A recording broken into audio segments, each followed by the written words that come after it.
Three friends, one amazing series of YA novels, an insatiable thirst to relive the glory that is K.A. Applegate's literary masterpiece. This is Fanimail, the Dork-Bajir Chronicles. Hello and welcome to The Speaking Tree, a Dork-Bajir podcast where we read through the Animorphs series one book at a time, then talk about it every week. Today we'll be taking a deeper dive into Animorphs number 34, The Prophecy, the book we read last week. My name is Mikhail, the host. I'm Tessa, the expert. And I am Brayden, and my mom has no faith in me. I mean, that's true. She tells me that every time we talk. It's awful. Oh, yeah. I remember having pillow talk with Brayden's You're not allowed mom. to bring up that you're my secret stepdad in the podcast, Mikhail. But you're like my older brother or something really weird like that. Yeah, I mean, y'all, Surreal Rips be tripping. that's true. No, I'm not going to make the same joke Brayden did about ripping someone's a bunghole open. Let's do some. Ooh, yeah. Ooh, yeah. First piece of fan mail comes from @OldSongsPlease. Tweeted at us basically just asking who would win in a fight between Thanos and Kryak, and #blessed movie polls jumped in on that and provided some good context, I think. So if you want to check that out, don't forget the links to the Fanimail are in the show description. Next piece of Fanimail is actually a conversation that happened attached to a meme we posted on our Twitter. Yes. Involving at Dr. Bankruptcy and at Ricardo MZC. But it was a very interesting, and I thought it was like relevant to today's episode because of like the biology and genetic engineering and stuff. But it was about the Q virus and how and if it affected, I recommend checking it out. It's long. There's a lot of people involved also. So that is that. We should jump into our main show where our first segment is Animorphs. This is a segment where we diagnose an issue in the book and try to find a more creative and effective solution. So this week I picked, how would you have gotten the Yeerk fighter out from under the dam/tree/Yeerk pool, whatever, that was maybe better or smarter or more effective than what they did in the book, which was dropping a whale on it. Dropping a whale, a half-morphed whale with the rest of the team in its mouth into it from very high above ground, because almost instantly they started like shooting lasers at them. So I feel like also I have to say, I wasn't just talking about people being morphed very small, hiding in somebody else's mouth recently. I think one of us mentioned that in a very recent episode. Or am I going crazy? no, I thought that was a Tumblr post for your fetish blog. Oh, right. Yeah. Yeah. Sorry. I get them mixed up so much because they talk about mouths a lot in Animorphs. I think, okay, so, just to be clear, some caveats for our specific situation is we are starting on the ground level, so we're not starting in the fighter or like the ship that they were in with the Arn. No, they weren't starting from the fighter. They landed already, were Dork-Bajir, got to like where they could see the Yeerk pool, flew into birds super high up. Well, Cassie flew into a bird super high up and then went down. That's what I'm saying, is like you have no access to the fighter that they came in on. Okay, perfect. Just like the Animorphs didn't have access to that fighter. But you do have control over the whole team. So it's not just one person. We're talking 6, or it would be 5 people, I guess. Because right? you are one the of Arn the was Animorphs. Well, the Arn was not there, as far as I know. Yeah, the Arn was not there. He cannot do battle. He's a coward.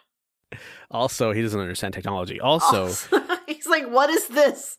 Aldrea is not there, but you do know where the fighter is. You do know which one is the fighter.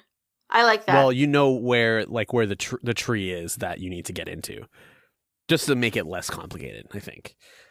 Because I don't think it's totally fair to use Aldrea in our solution. Also, she didn't really fucking do anything in the book, so let's just eliminate her.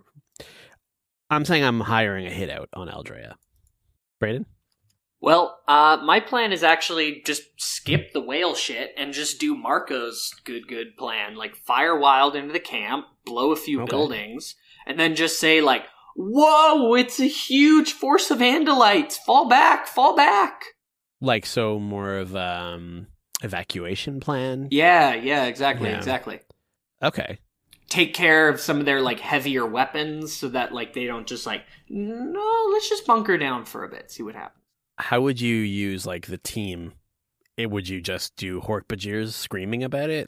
It would probably, like, at least Marco running in and being like, Dios mio! And then, and then the other members, Rachel would be probably in a morph, maybe even an Andalite morph, an axe, ripping through a couple of, scouts at the edge, and then, everyone else would be taking out cannons. Right, because you need at least one Andalite visually, maybe even two at different ends of the camp to imply some kind of flanking, you know? Although that's a bit more dangerous, I guess, because you're splitting up the team even more. Well, I like that idea, though, because I do think out of everything that they did, Marco screaming that they were surrounded by Andalites was probably the smartest thing that happened. Hell yeah. My suggestion, I didn't have, like, anything that specific, but I just thought, like, the full frontal attack seems really stupid. Like, I understand that they're protected by plot armor in the book, but they don't understand that. Right? So why would they do the thing because that they puts them also in the most don't understand risk? technology, the technology of plot armor. Right? So, like, there's so many other things they could have done, especially considering they have access to both an Andalite and Dork-Bajir morph. Like, you're surrounded by Dork-Bajir. Like, can't you just take out a scout, take his Draken Beam, pretend to be a Dork-Bajir, and have everyone else as, like, flies on your back? And then they jump into the pool? Like, why does everyone have to be alerted to what's going on? Like, it's a stealth mission. Like, you want to be stealthy. You don't want to alert the Dork-Bajir planet Yeerks that there's free Dork-Bajir. Or humans. Or Andalites, or any of it. Like, just be sneaky. Literally. I like the idea where you sneak around as Dork-Bajir. Like, it's so big. Try and figure out who is looking at it. They don't have cameras because, as we know from the TV show, the Yeerks also don't understand technology. So, like, you could probably just literally take a dive into the pool at some point. But, like, wasn't it... It's not literally at the bottom of the pool. There would have to be some, like, burying going on. Like, it would be...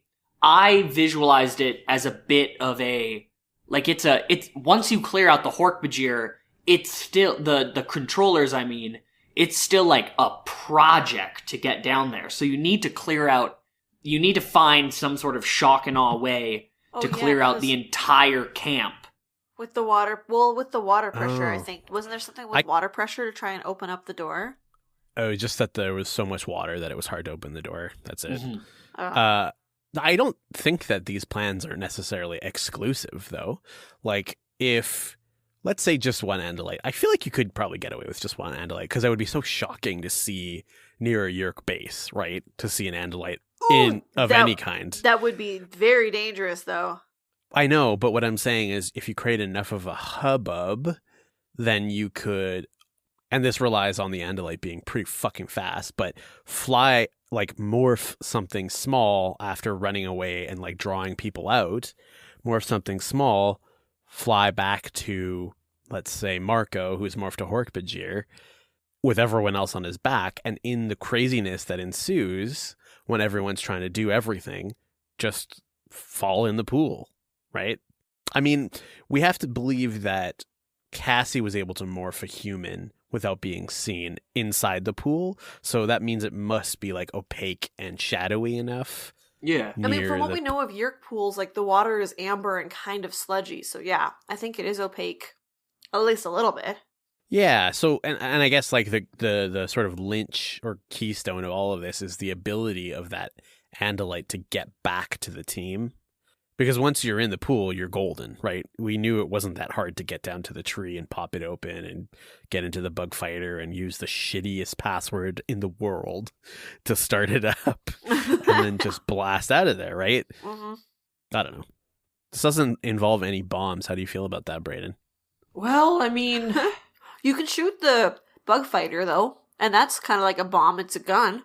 a bomb is really more of a spiritual concept. Like a spirit bomb? Yes. Okay.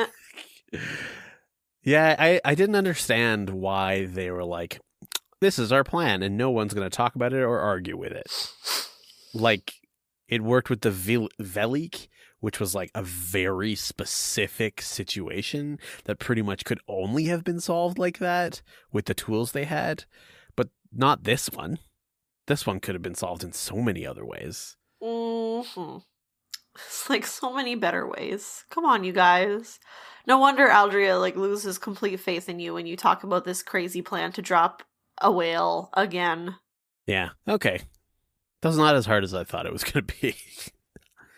Yeah, I think this is one of the easiest Animorphs ER that we've ever had because mainly because their idea was so bad, and also there was so much more, like so many more options that they had. Like, you guys are in Dork-Bajir morph, and the Yeerks did not see any kind of analyte ships coming, so they have no idea that you have infiltrated. Yeah, exactly. Like, you could do any kind of reconnaissance. Take, like, half a day. Yeah, okay, so let me go over the solution. We're starting at the point where they had already left the fighter behind and the Arn behind at his lab, and they approach the pool, but instead of flying into the sky and morphing a whale with the fucking rest of them in her mouth, which I guess they must have started as like fleas in her mouth. Yeah, I think they were fleas. Yeah, that's fucked up to begin with. Anyways, everyone except Yeah, they would Ack. fucking drown in there. No, it's like air, like she kept her mouth closed, and then there was a bit where she had to go up to the surface to open her mouth so that they could breathe. Wouldn't they drown in the hawk mouth, though? Or the osprey or whatever? No, but she didn't fall into the pool as an osprey. She fell into the pool as a whale. I'm talking about in the spit of her mouth. Yeah, because I forgot ospreys are known for their large quantities of spit. Brayden, back me up here. I'm being dead serious. They've got really wet mouths. Birds, you've heard Oh it my here God. first, folks. Birds got a real wet mouth. I mean, you gotta admit, it's a tough line. Anyways, so they don't fly up, but they do send Axe to be a fake scout for an oncoming Andalite attack. I mean, yeah, for a ground attack, I guess. And then Marco, I think Marco is the best choice here. Marco morphs a Dork-Bajir, and the rest of the team sits on his back as flies, because flies actually have vision as opposed to fleas, and probably wouldn't be like, why would they be seen by the Dork-Bajir? The guards, I mean. And then once Marco gets close to the point, walking around the pool where the tree is, then he sets off the fake alarm that there's an Andalite attack coming. The rest of them jump off into the pool. Maybe even Marco falls into the pool, depending on how chaotic it is and stuff. If you look like he could trip or something. And then they just morph humans because we know that's possible and get into the thing. But the real key is that Axe has to rejoin them. So it depends a lot on him being able to get away once he's made the point that Andalites are there and more fly and join them. I don't know. Is that too It's a far-fetched? risky plan, but I don't think it's any less risky than what they already did. Yeah, that makes sense. Yeah, it's definitely less risky. That's true. Okay. We solved it. Hell yeah. Yeah, baby. Hit me up, Scholastic, because I could write these books all day.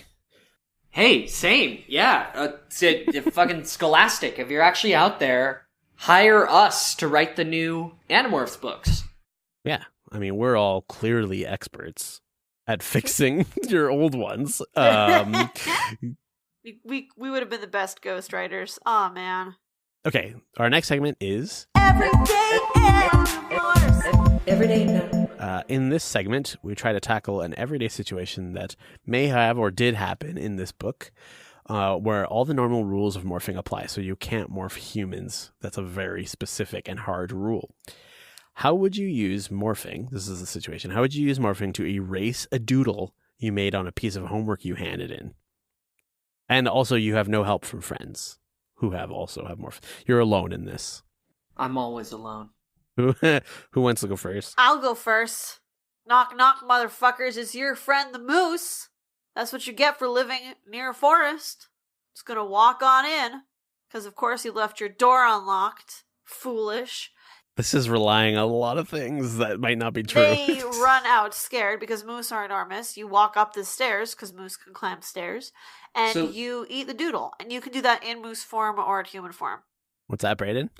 I was going to say, how does a moose open a door? But you're talking like you've already come in as a human. No, she's saying she assumes the door is open already.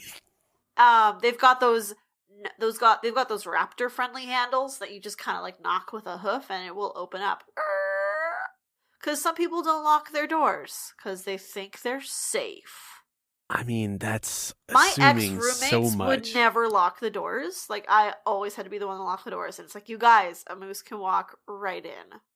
I'd use a raccoon morph, I think, to figure this out. Because it seems to me that raccoons basically have human hands. Like, almost. They have better than human hands.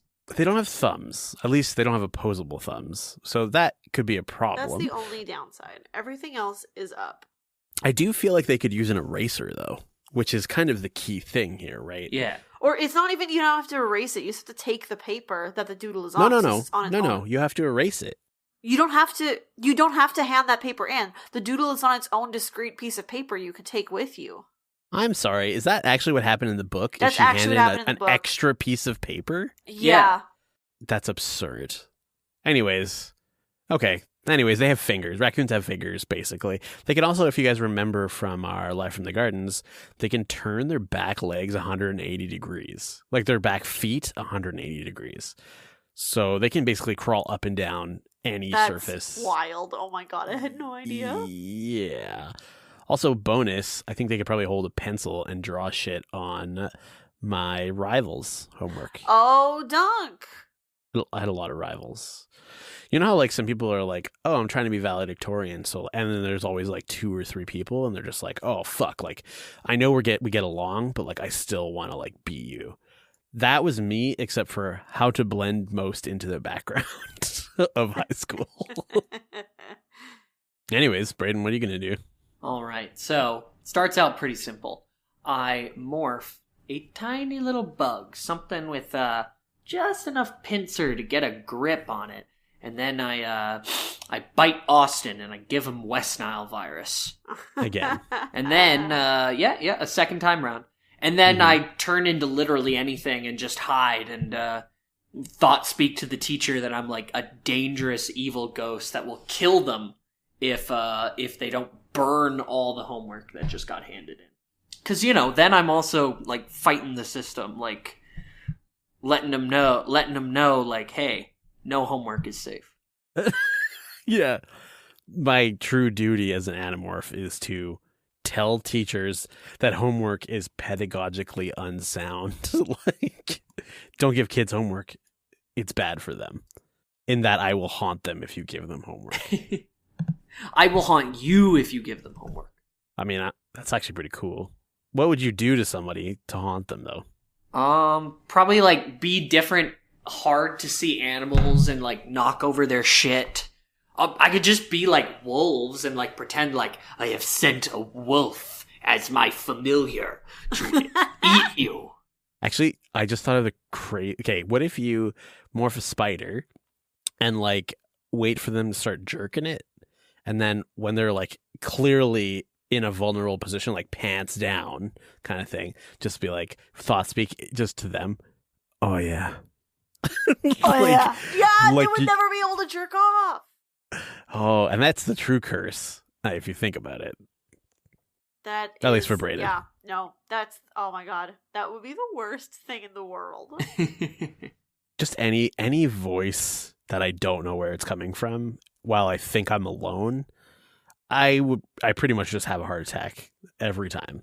Like, there've been times where I forgot my dogs were home, and then all of a sudden I hear like, I'm like, this is a murderer about to murder me. Yep. Yeah, I develop arrhythmia, like for 30 seconds. Yeah. Arrhythmia. So funny. Funny joke. Should we move on? Let's do it. I think that's a good idea. Our next segment is My life. My morph.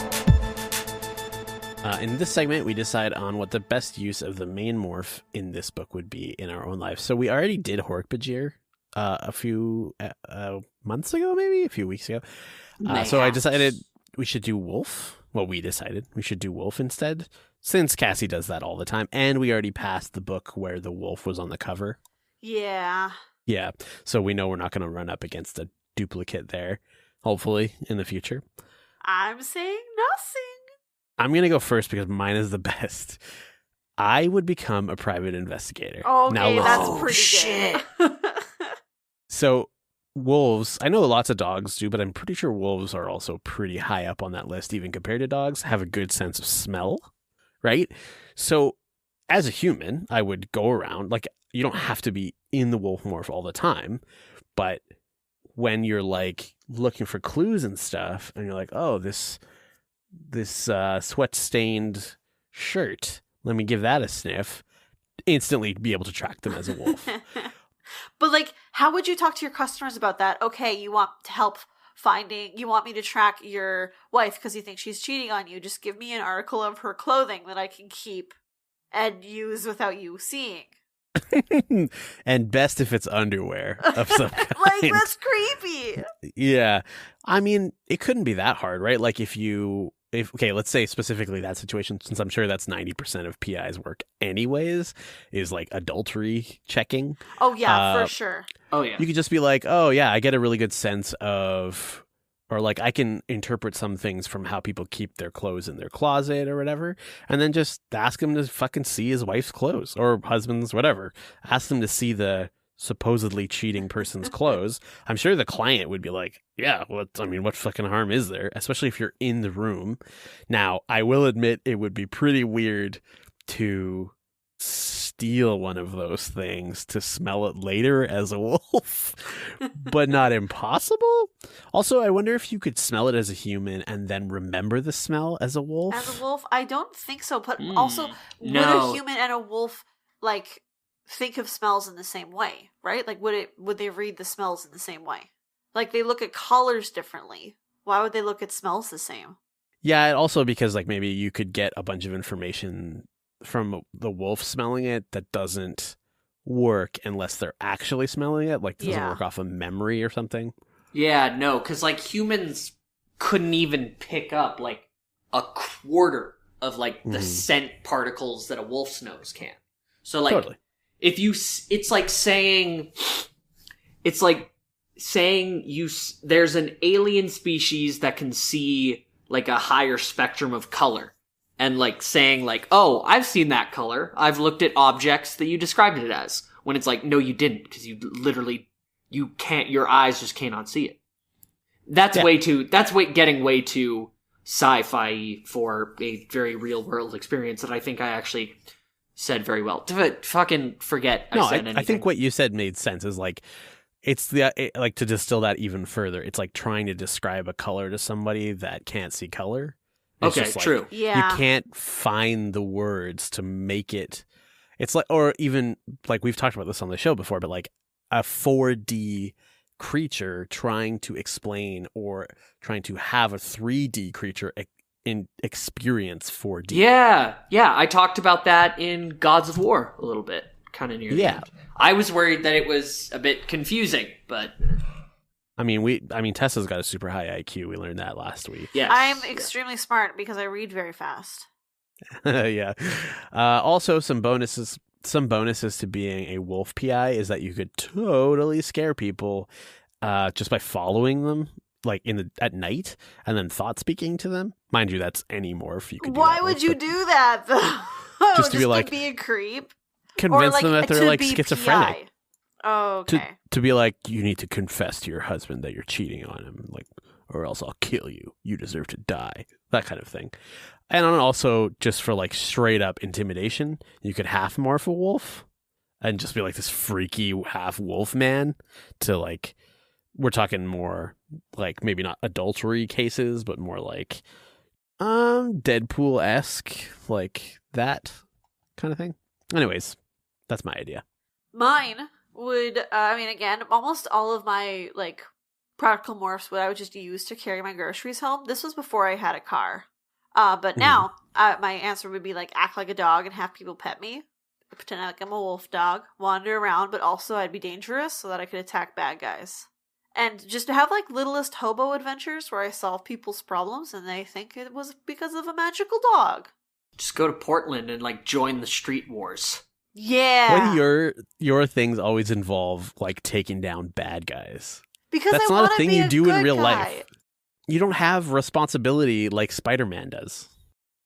It's not like just because you can morph a wolf, you have to be a vigilante. No, but that's what I would do, is because I desperately want to be a vigilante, but I have no, like, I don't want to do a kick-ass where I do it with my weak human body, because, like, I don't have the energy to train myself in the ways of vigilantism, and I also don't have the money to buy gadgets, so I cannot successfully Batman.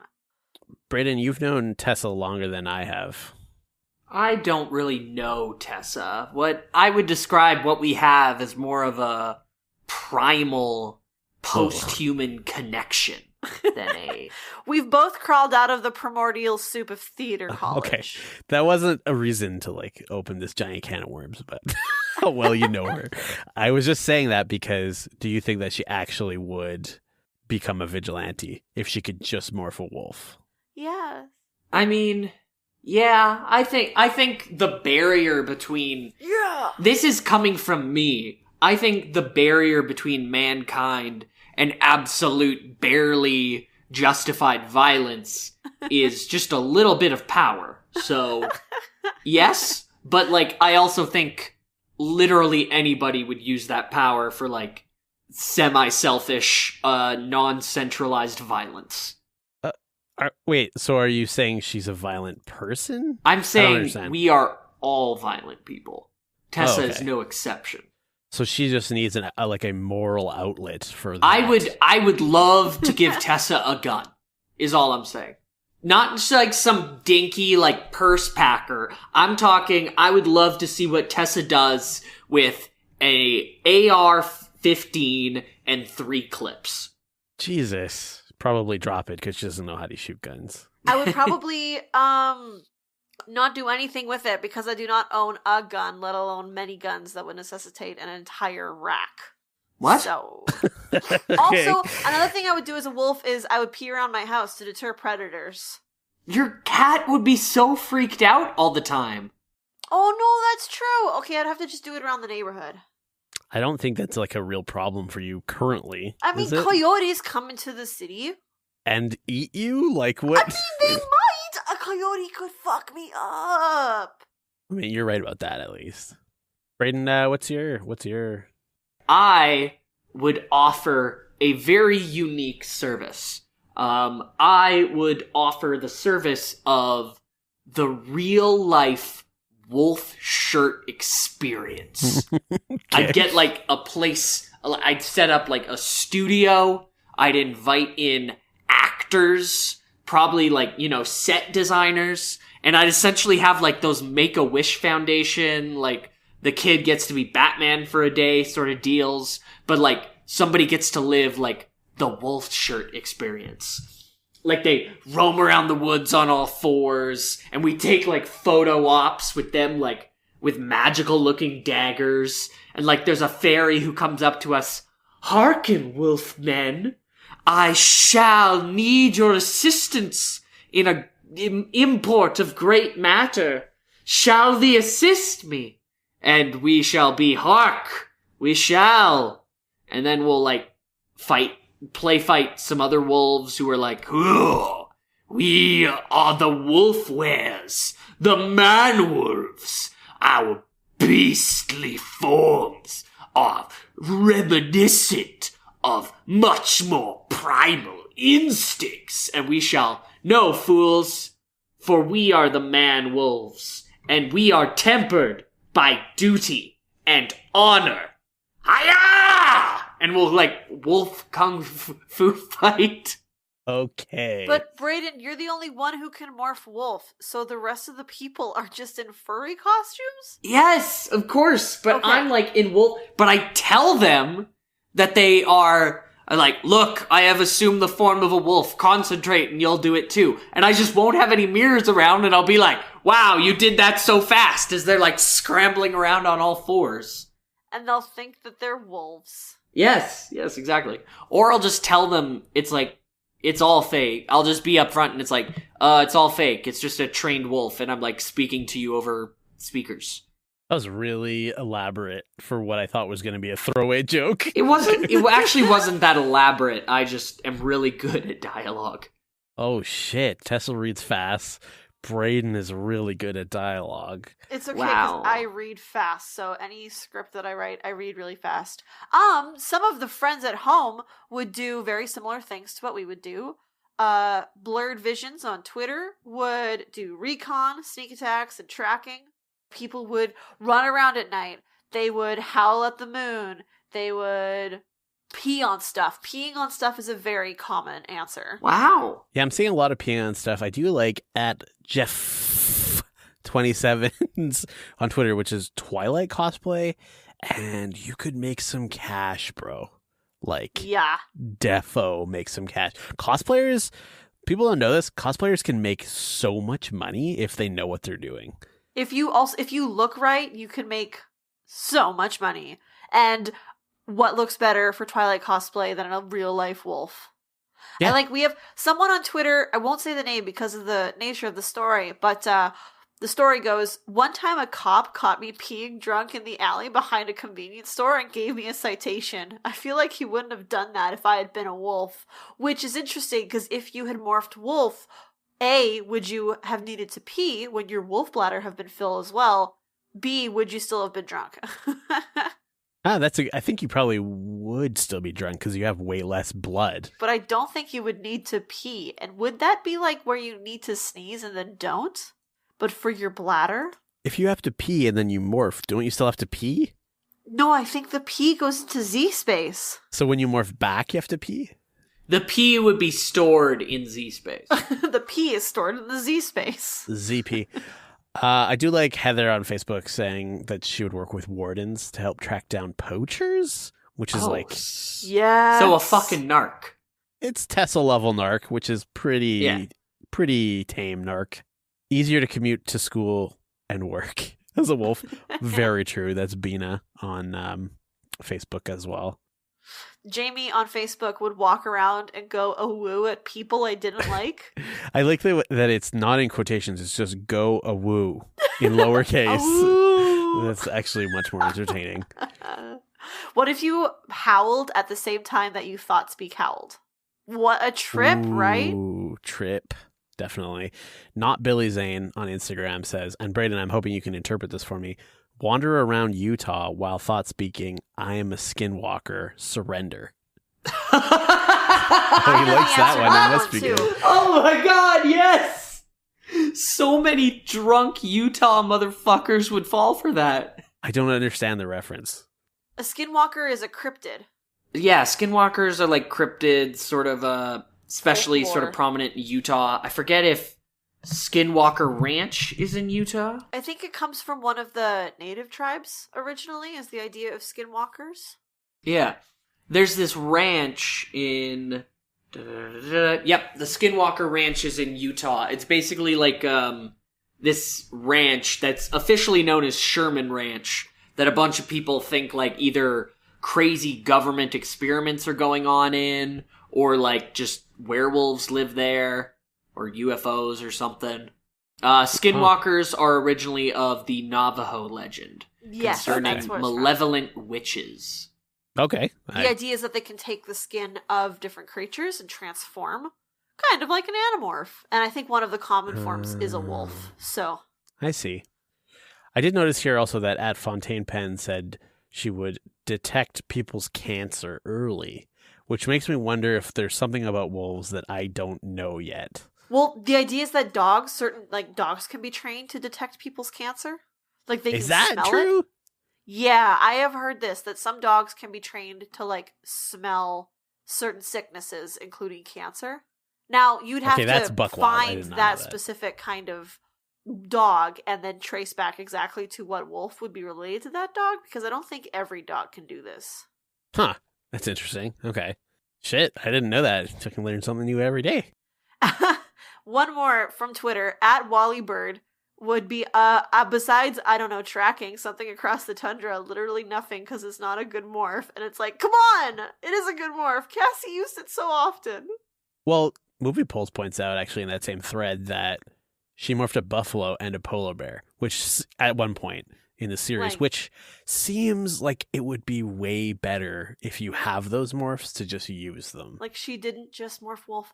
There is one point coming up in a book where everybody morphs polar bear for a certain battle. Yeah, hell yeah. I'm into that. I like OG fan Infamous Platano. Platano? I'm saying that wrong, probably. I do like his responses because they're so low effort but so effective. Hell yeah. Just hunting TBH Lamau. Yeah, just chill as fuck. I love it. It's just super, like, yeah, hunting. Brayden, Gimme. let's jump into our Predictions! Predictions! Animorphs, number 35, The Proposal. Brayden, why don't you hit me? I mean, I now have that in recording, so I can use that wherever I want. But yeah, why don't You should make a soundboard. of just you saying things that I could use to... Yeah. Yeah. Hey, why don't you come on my fucking chin? Hey, why don't you put your balls on my chin? Hey, why don't you put your dick in my eye? Oh, don't do that. Speaking of things that might hurt your eye, this cover. This one is actually one of the betters. Like, I think this is pretty good. It's pretty simple, but it's like, it's a very simple, easy transformation.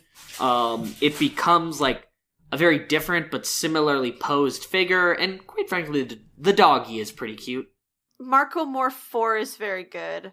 Yeah. It does have probably the best tagline of any book. Just, what's on your What's on your mind? mind? Question mark. What's Done. on your mind? ... Question mark. Yeah. No 4 dots on that one. Weird. Well, the question mark is the 4th dot.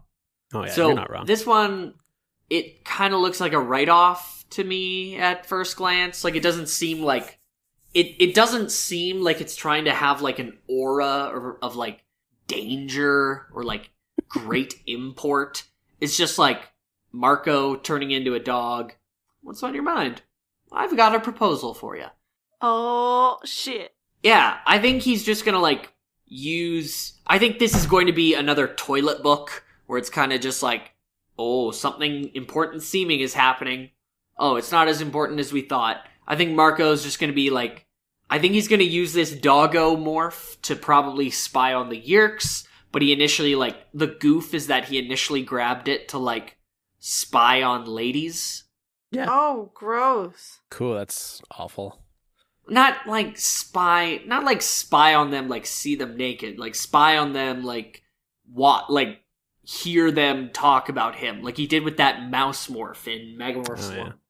So Brayden, based on our conversation last week about A books and B books, would you consider the next one? Is your prediction that it is a B book? The next one? Yes. Okay. I like that. I don't really remember what happens in this one, honestly, so it's going to be a surprise for me too. Tessa, where can you find more of our stuff? You can find more of our stuff on our podcast page at collectivelegacy.org or on Twitter, Tumblr, Instagram, or Facebook.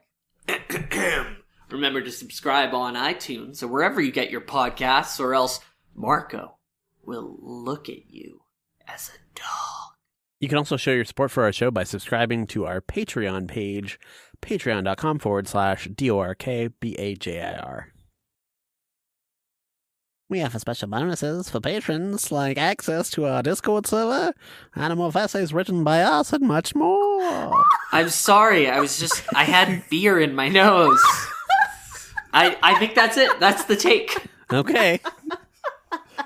We like to give a shout out to our patrons at the Dork-Bajir level or higher by giving them an Animorphs style title. Big shout out to Mariah Wamby, the wolf peeing. Nick, the wolf a-wooing. Andrew Vila, the wolf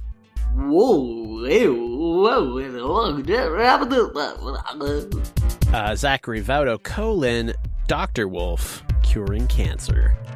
Greg Della Posta, wolves carrying my groceries home. Shanna, wolves holding me tenderly. Max Hannicut, a real wolf experience t-shirt. Michael Armenta, wolf private investigator. Anne-Marie Ellis, release Chelsea Manning. Martha Urquhart, my receptionist at my PI firm.